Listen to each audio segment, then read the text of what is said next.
Hi, I'm Cindy Hedrick. Today we'll be reading Chapter 10, Sassy. This story starts off sad, but keep reading. The ending is wonderful.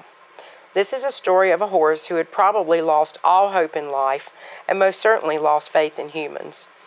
In May of 2013, concerned citizens reported animal abuse in a paddock where 2 horses were being kept. Upon the rescuer's arrival, she found 2 horses. One had already passed away from starvation, and his friend was standing over him with her head lying on his lifeless body. For that poor creature, it was too late. What makes this situation even worse is the fact that there were unopened bags of horse feed on the property, so it wasn't a matter of not having money for the food, just a lack of compassion and humanity to go out and feed them. There are no words to describe how this makes an animal rescuer feel. Here's a picture of Sassy.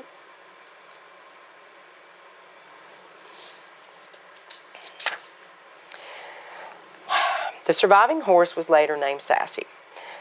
It stands for Sweet and Sassy Surviving Yet.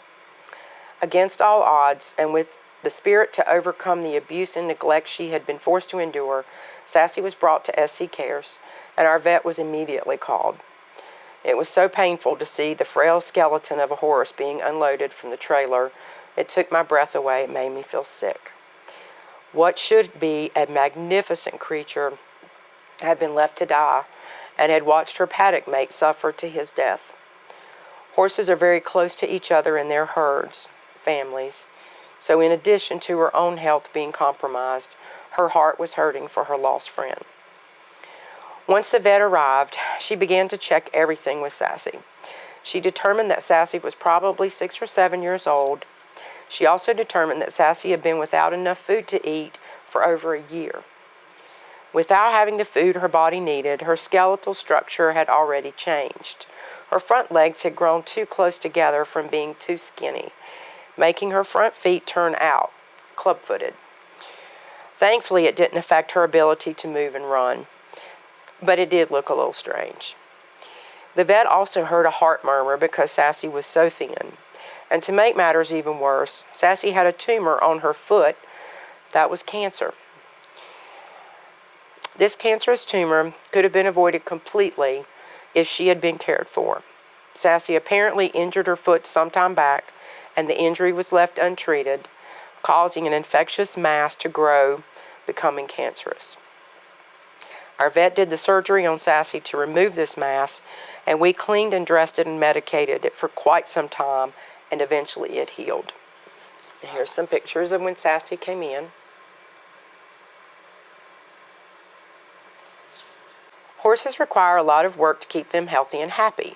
In addition to their food, water, and grooming, they need vaccinations and medications for worming, pedicures for their feet, and dental visits for their teeth.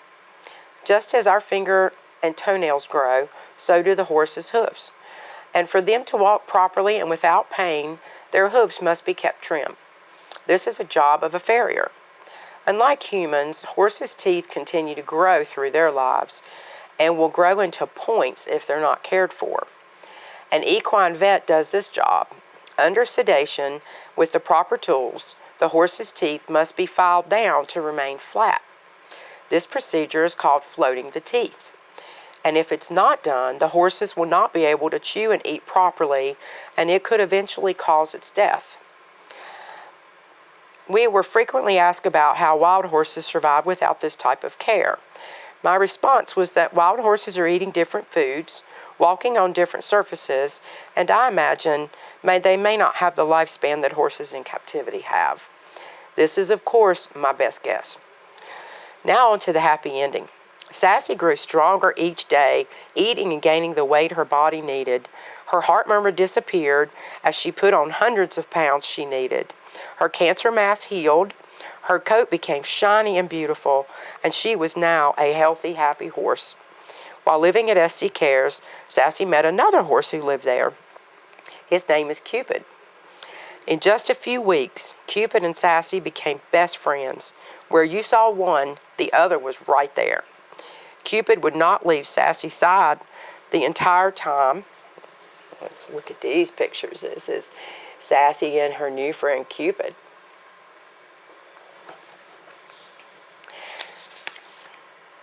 The entire time she was healing, and he would stand at the fence neighing, not taking his eyes off her when we had to take her out for her vet visits. He couldn't wait for her to come back in the paddock with him.